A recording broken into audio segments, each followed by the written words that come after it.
You feel the blood rushing to your face, the physical knot twisting in your stomach. Everyone around you is staring in absolute silence. Someone just dropped a venomous comment disguised as a joke. Or worse, they've intentionally trampled you, exposing you in front of others. And you froze, you just stayed quiet. You forced a pathetic, submissive smile. Or maybe you stuttered a weak response, stumbling over your own words, which only made you look more vulnerable and made things worse.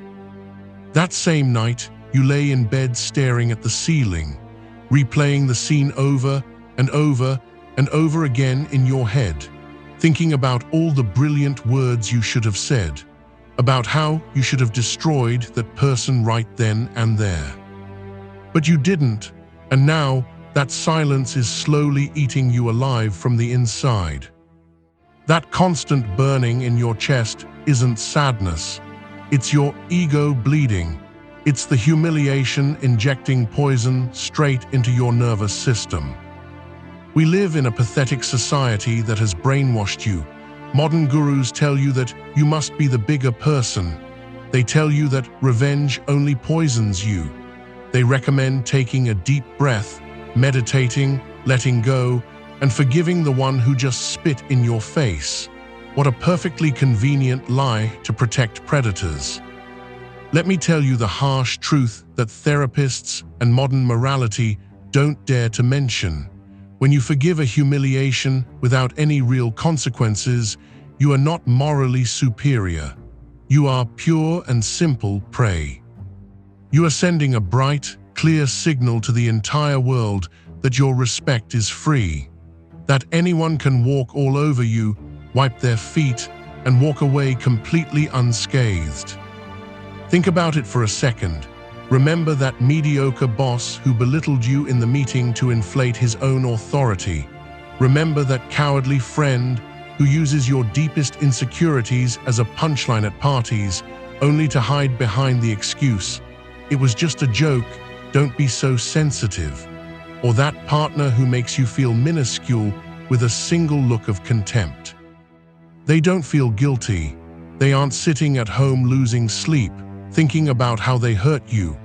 They are sleeping soundly, fed by the status and power you just gifted them with your submission. Public or private humiliation isn't a social faux pas.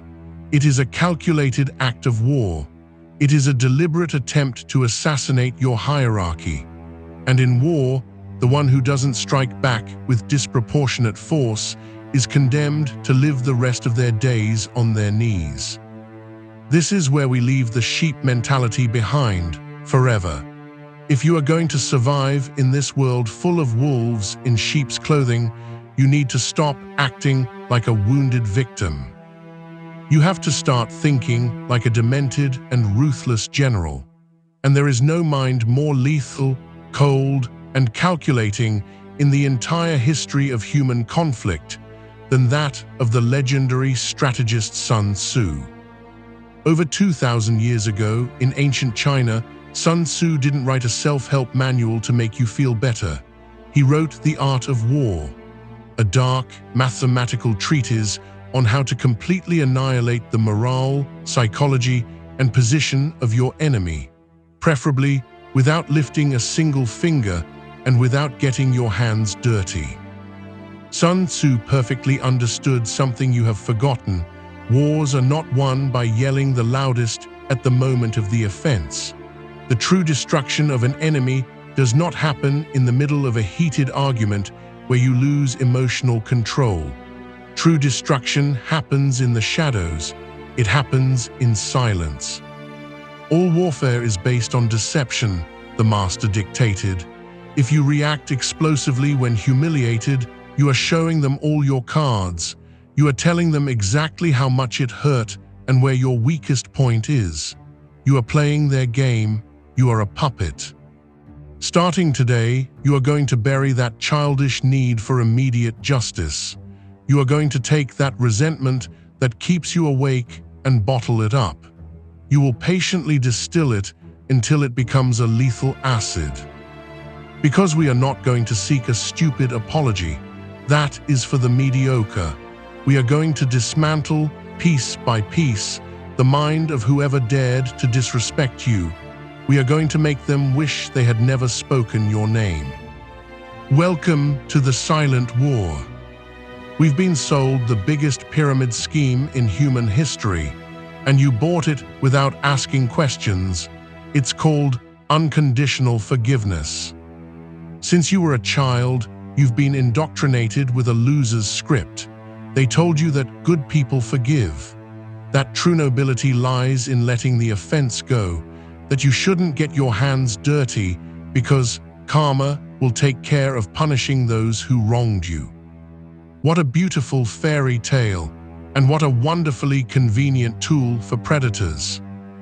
Wake up once and for all. Karma, as you were taught it, is the opiate of the weak.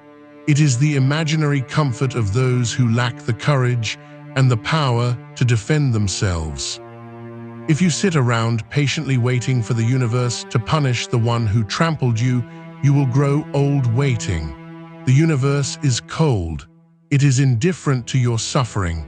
The modern morality that preaches turning the other cheek was designed to keep the sheep docile while the wolves feast.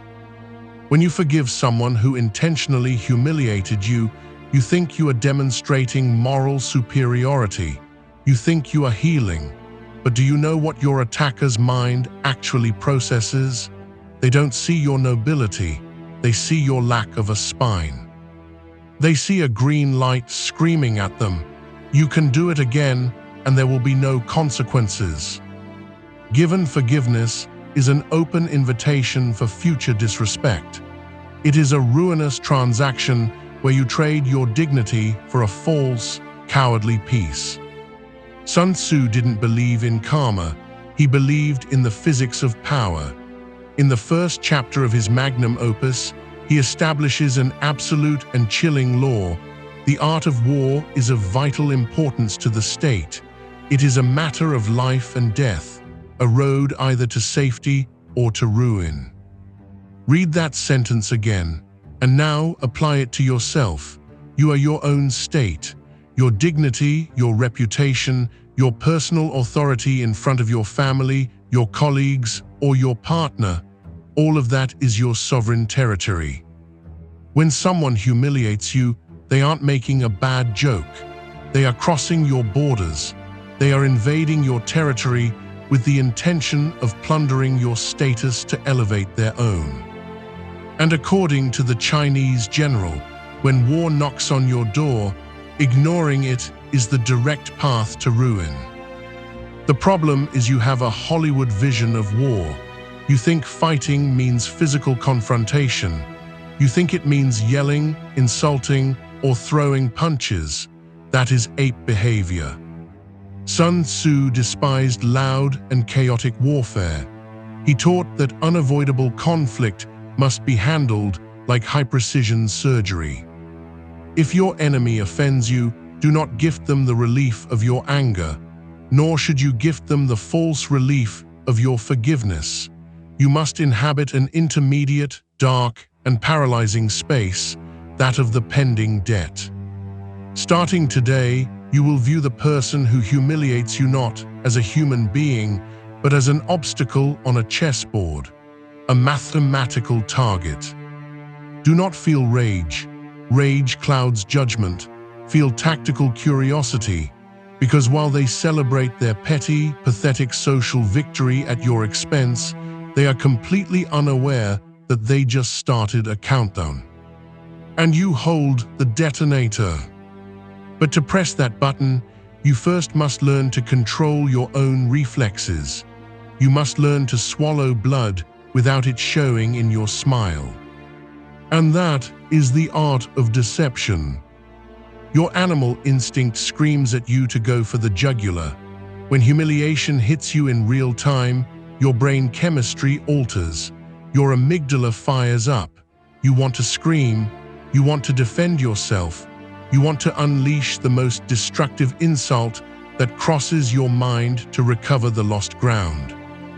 Don't do it. If you give in to that impulse, you've already lost the war before it even started.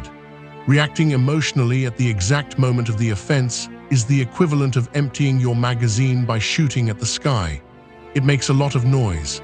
It gets everyone's attention, but it doesn't hurt your enemy.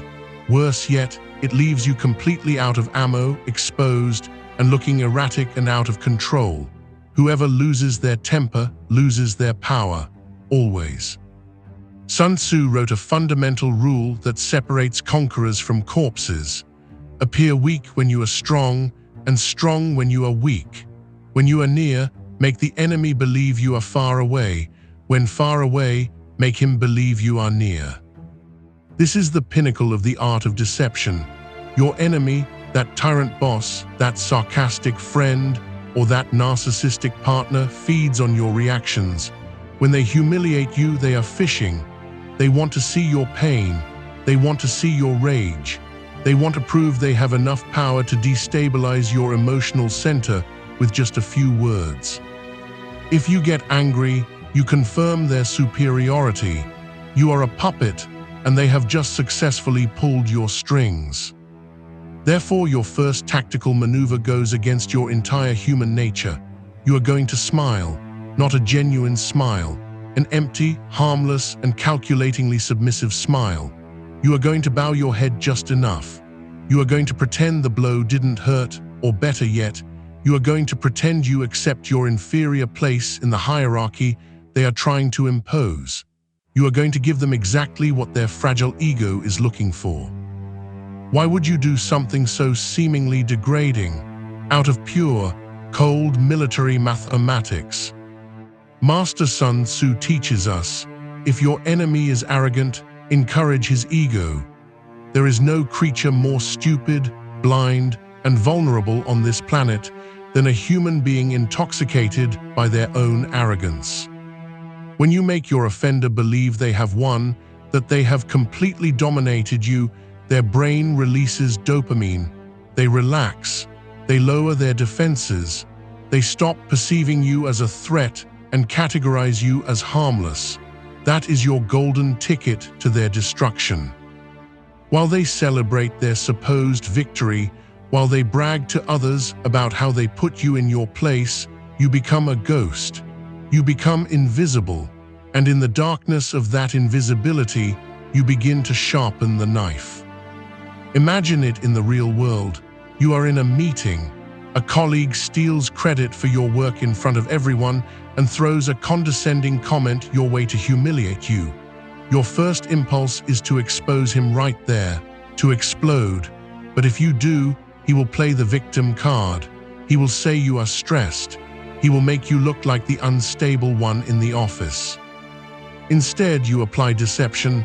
You smile at him, you nod, you tell him, "You're absolutely right, great input." The whole room thinks you've surrendered. He swells with pride. He goes back to his desk feeling like a giant.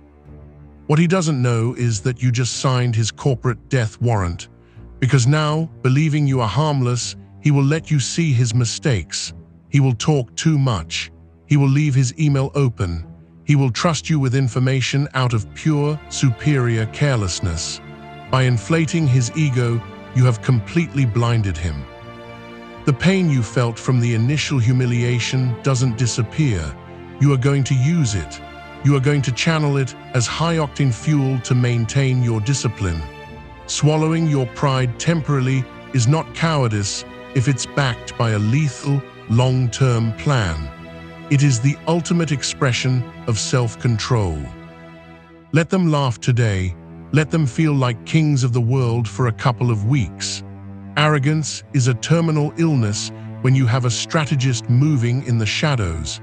Your fake smile is just the sedative before the major surgery. Now that your enemy is floating in the toxic cloud of their own arrogance, the real shadow work begins. You have smiled. You have lowered your gaze. You have fed the beast until it is obese, slow, and confident. Master Sun Tzu dictated one of the most lethal and mathematical maxims in all of military history. If you know the enemy and know yourself, you need not fear the result of 100 battles. If you know yourself but not the enemy, For every victory gained, you will also suffer a defeat. The problem with weak people is that they act based on what they feel, not on what they know. They want quick revenge, so they attack blindly. They throw insults in the air hoping one lands. That is playing the lottery with your dignity. A true strategist does not fire until they have the exact coordinates printed in their visor. Every human being, no matter how imposing, arrogant, or cruel they may seem, has a chink in their armor. Everyone has something to lose. Everyone has a secret fear, a pathetic dependency, or an insecurity that eats away at them at night. Your mission now is to become a silent gatherer of that information. You are a ghost collecting ammunition. How do you find the weakness of the one who humiliated you? The golden rule of dark psychology is painfully simple. Watch what they brag about. Excessive arrogance is never a sign of genuine strength. It is a defense mechanism to hide a massive inferiority complex. If your enemy constantly brags about their intelligence at work, their biggest fear is appearing incompetent or being replaced. If your enemy makes cruel jokes about your appearance or your social life, it is because their own validation depends on feeling superior to others. Without that contrast, they are an empty shell. Shut your mouth and open your eyes. Observe who they are trying to impress. Who do they bow down to? Whose approval are they desperately seeking? That is their umbilical cord. If you cut that supply line, they suffocate. Pay attention to their little vices, their careless mistakes, their constant complaints. People talk too much when they think no one important is listening. And since you have positioned yourself as someone harmless, they will speak in front of you without filters. You will be part of the scenery. Take advantage of that invisibility. Record dates, names, out-of-line comments, broken promises. You don't need a secret file, you just need a relentless memory. Every little flaw, every secret they let slip by carelessness is a silver bullet you are patiently keeping in your chamber. Do not rush. Patience is the most underestimated weapon in psychological warfare. Sun Tzu reminds us that a victorious army wins first and then goes to war, while a defeated army goes to war first and then seeks to win. You are going to win this war in your mind, in your mental notes, long before you move a single finger in the real world. You will map out your adversary's entire psychological terrain. You will know their escape routes and their blind spots. While they waste their energy trying to humiliate others to feel big, you are silently building the guillotine where they themselves will lay their heads. And they will have no idea what is about to happen because you are still there, smiling, nodding, observing. The trap is set, the poison is distilled. It is time to begin isolating the prey. We have already numbed your target. We already have their dossier of weaknesses. Now we are going to take away the only thing that gives them power, their audience. Get ready, because this is where the poison starts to take effect. The power of the person who humiliates you is never real. It is an optical illusion, a cheap mirage sustained solely by the people around them. That office tyrant, that leader of your friend group, or that narcissist who despises you is only dangerous because they have an audience clapping for them. Colleagues who laugh at their jokes out of fear. A social circle that tolerates their toxicity out of habit. They believe that group protects them. They think they are untouchable because they are surrounded. But Sun Tzu, in his immense and cold wisdom, taught us a golden rule for dismantling empires. Listen closely. The best policy in war is to thwart the enemy's plans. The second best is to disrupt their alliances. Do not attack the king head-on when he is surrounded by his guards. That is suicide. Leave him alone. A king without subjects is not a threat. He is just a pathetic individual yelling at walls. And to leave him alone, you don't need to raise your voice. You don't need to start stupid drama or confront his circle. That would make you look resentful and desperate. In the silent war, the most destructive tool ever invented by mankind is not gunpowder, it is doubt. You are going to use the tactic of the drop of poison in the water well. A single drop, invisible to the naked eye, is enough to infect an entire village if placed in the right source. How is this done in the modern world? By planting seeds of distrust with surgical precision. Think of your enemy's closest allies, that right-hand man at the office, that best friend in the group. Your goal is not to speak ill of your enemy with them. Your goal is to make them start questioning your enemy, and you will do it through innocent questions, subtle observations disguised as empathy. Imagine it, you are having coffee with your offender's ally. In the middle of a trivial conversation, you drop the seed. You say, with an almost concerned tone, "It's funny how he always ends up taking the credit in front of the boss when you did most of this report. I wish he valued you more."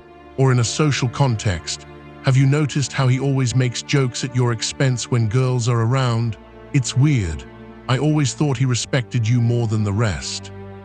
And then the master stroke, you shut up, you change the subject, you don't insist, you don't stick around to see how the seed germinates.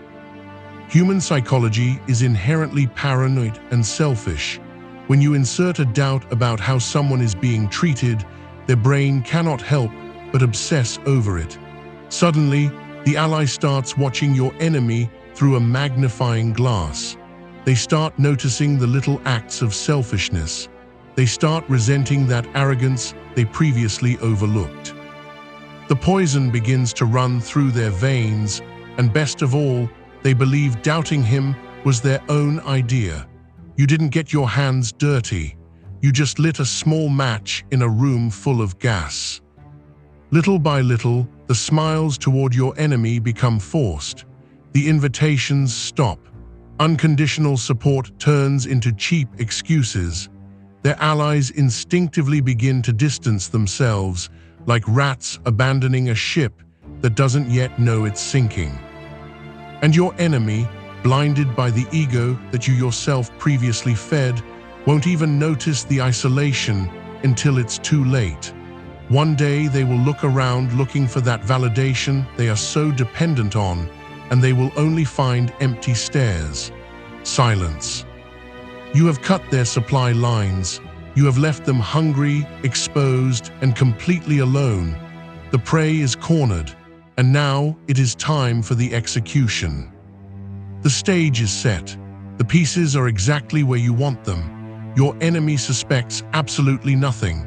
They wake up in the morning believing they own the world.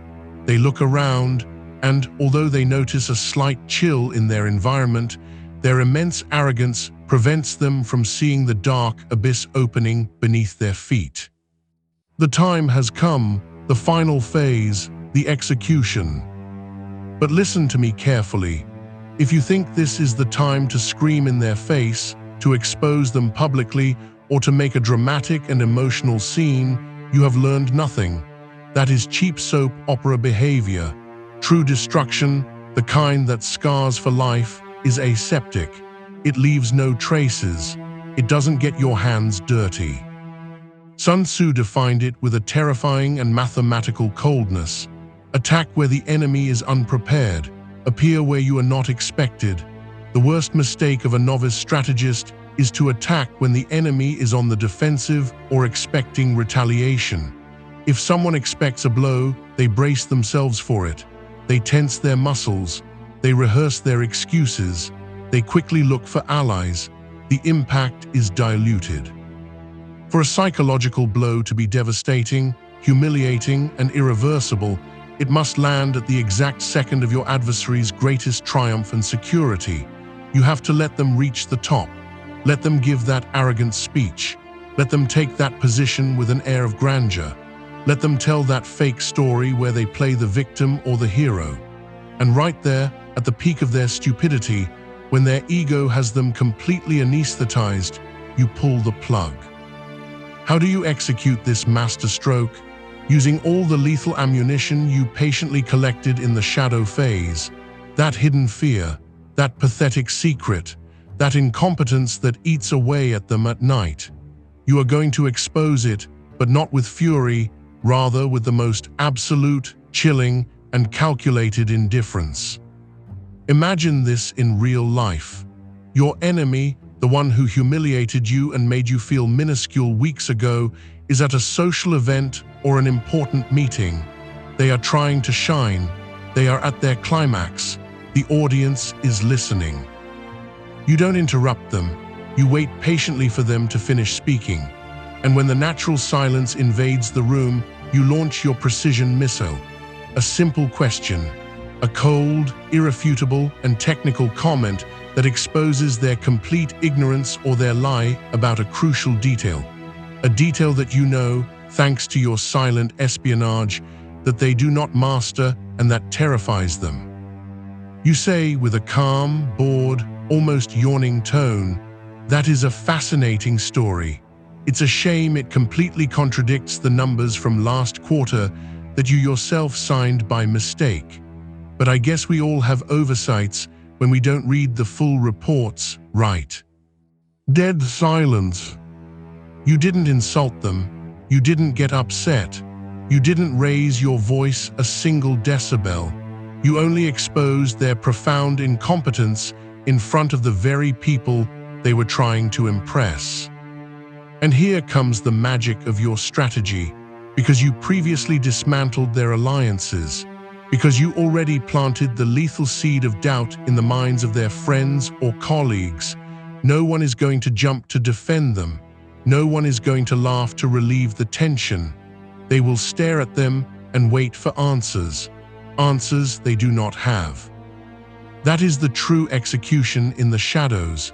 You force them to humiliate themselves, to trip over their own tongue in front of an audience that no longer backs them. In that precise instant, the mask shatters. The poison they injected into you the day of your humiliation now runs like acid through their own veins.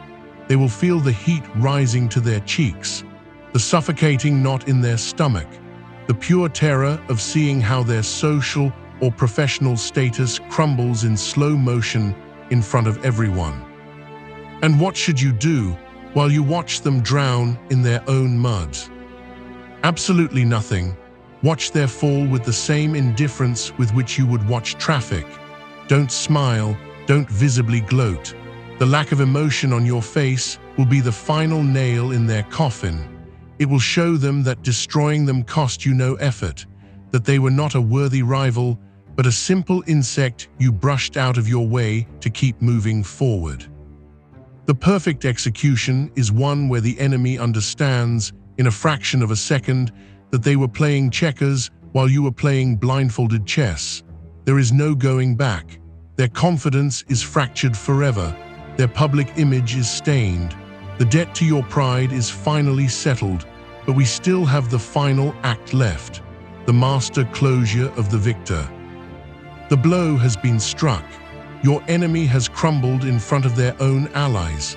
You have witnessed how their mask of arrogance shattered to pieces, revealing the minuscule, terrified creature they always truly were. Your primitive instinct will ask you to celebrate. It will ask you to approach them, look down on them, and deliver a final speech about how wrong they were to mess with you. Erase that from your mind. If you do that, you ruin the masterpiece. The ego needs applause. Real power only needs results. If you gloat, if you show happiness over their fall, you are showing the world that destroying that person was a monumental event for you. You are telling them that it cost you effort, that it was an exceptional triumph. And kings do not celebrate when they crush an insect. They simply wipe their boot and keep walking. Sun Tzu left one last lesson for conquerors. He who knows how to resolve difficulties resolves them before they arise. He who excels in defeating his enemies triumphs before their threats materialize. Your supreme victory is not the moment of your enemy's fall. Your supreme victory is the absolute silence that comes after. Starting today, you are going to treat that person who humiliated you as if they were completely invisible, as if they never existed. Don't hold a grudge against them. Don't actively avoid them. If you cross paths with them in the hallway or at a social gathering, look right through them, as if you were looking at a blank wall. That glacial indifference is the most perfect psychological torture ever designed.